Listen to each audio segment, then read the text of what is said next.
The rise of competition for Silicon Valley begins as people are starting to move away from Silicon Valley and commute into their office less and less frequently. A report by KPMG is showing this. It makes for an interesting kind of thought here for the tech world, the fall of Silicon Valley. What's going to happen?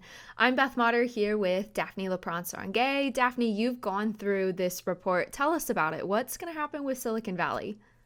Well, that's certainly a very interesting question. This report, as you mentioned, interviewed or surveyed up to 800 business leaders to get their thoughts on Silicon Valley, but on sort of the tech innovation hub city in general as well.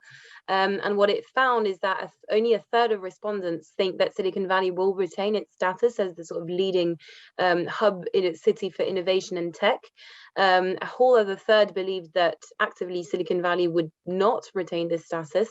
So it's quite an interesting statement there. There's quite a lot of dynamics at play behind this observation. The reason that KPMG identified for this is actually twofold. The first reason is that talent is leaving, or rather employees are leaving Silicon Valley. They left during the pandemic as a result of various factors, including, for example, the high cost of living. And as cities, and Silicon Valley included, started to lock down, they got the opportunity to remote work. So they left Silicon Valley and found sort of places to work elsewhere, whether the environment was friendlier, where the costs of living were lower. And the second reason that KPMG identified for this trend is that as employees left hubs like Silicon Valley, other cities around the world are becoming increasingly hubs and are competing against Silicon Valley. So as I mentioned, this is all, it all boils down to pandemic-induced trends, to the fact that employees were able to flock out of Silicon Valley during the pandemic. They were able to sort of test the limits of remote working. They were able to sort of live the digital nomad lifestyle, which is something that we were sort of hearing about before the pandemic, but was still quite niche.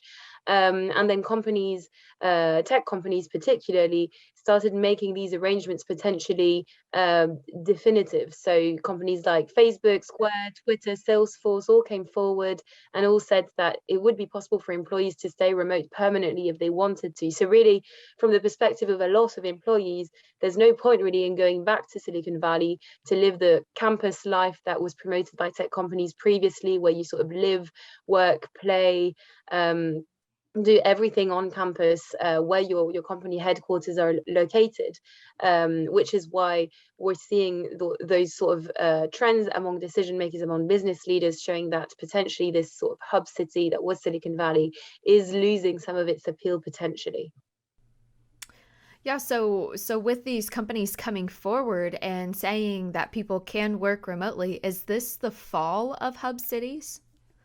So not exactly. It has been nuanced a little bit. It's sort of the first conclusion that you can draw when you see that the trend is that employees are certainly preferring to be remote, to stay remote.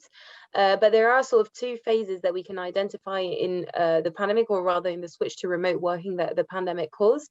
The first one, as I said, was that a lot of employees sort of took this remote working experiment to the extreme and sort of moved out of cities, moved out to countryside settlements, for example. Anecdotally, there is quite a lot of quite a lot that happened in environments like Lake Tahoe, where a lot of developers moved, where it was identified that it was even creating problems because there were so many home buyers as a result of tech employees fleeing Silicon Valley and settling down in this sort of dreamy environment that is Lake Tahoe. So that was sort of the first phase. And then in a second phase, I think a lot of analysts identify that employees realize that they actually miss the office a little bit, that they miss the collaboration, that they miss the communication with their co-workers. And similarly, business leaders realize that innovation, value creation really comes as well from this physical face-to-face communication and collaboration. So what KPMG anticipates is that rather than having a central hub, the likes of Silicon Valley, where everything happens really, where the company headquarters are and where the employees live and commute to, businesses are likely to change their strategy to having a multiplication of many hubs across a single country or even across the world, essentially so that employees, if they choose to be at least partially remote, are always within hitting distance of that hub. So whether they decide that they want to be in the office 2 days a week, 3 days a week, once a month, only when they want to collaborate, or only when they've got a team meeting, they will always be within hitting distance of a hub if businesses have enough hubs spread out across the country or across the world. So what that means is that in effect there will be new hubs that will come to sort of compete against Silicon Valley. KPMG even gives us an idea of what these hubs might be.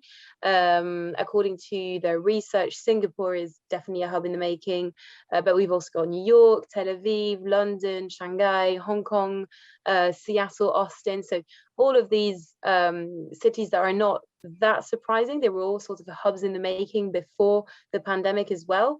And that's because even though these businesses are going to spread out their hubs, they are still going to make their decisions based on criteria that withholds that existed before the pandemic, and that is still very important today. So good digital infrastructure, access to funding, government incentives, good links with academic institutions, so strong research intensive universities are going to be important.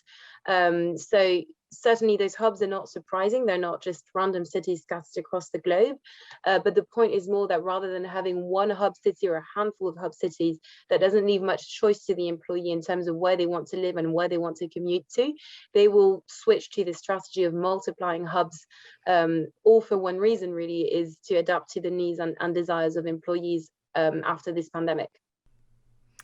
And that right there is what I think is really interesting about this is previously you had to go where your employer said to go. And now it feels like the employee is getting a little bit more say. It almost feels like there's a little bit of shift in power maybe with them popping up these hub cities because this is what their employees want. What is that? What is this going to look like? I think that's definitely a fair conclusion to draw. It seems that before there was more of it's Silicon Valley or its name hub city or nothing, and the employee had to sort of adapt to that in order to make sure that they secured a job. And now it seems that business leaders are understanding that their talent isn't necessarily where they want them to be, and that to retain talent, that they're going to have to adapt to those needs, as you mentioned. And from the talent perspective, it seems that employees are becoming more confident in their abilities as a talent and in imposing their terms to an extent, and in saying that if employers don't provide at least a degree of flexibility, they are confident enough in the fact that they can deliver value to say that they will be able to go somewhere else if their employers don't grant them that flexibility. So definitely a shift in power perhaps is a bit too much of an aggressive word or strong word. A shift in influence is well put. It remains to see how it will work out exactly. A lot of companies are still working through these new dynamics, through these new problems, but definitely something worth keeping an eye on going forward as the future of work, as they call it, unrolls. Yeah, absolutely. It'll be interesting to see how this continues to develop as we try to emerge from the COVID-19 pandemic and things just continue to evolve in new ways. So, Daphne, thank you so much for this. As always, to keep up with the latest story and the potential maybe fall of Silicon Valley, be sure to stick with ZDNet as always. Thank you so much for watching. Be sure to like this video, subscribe to our YouTube channel, and stick with ZDNet for all things tech.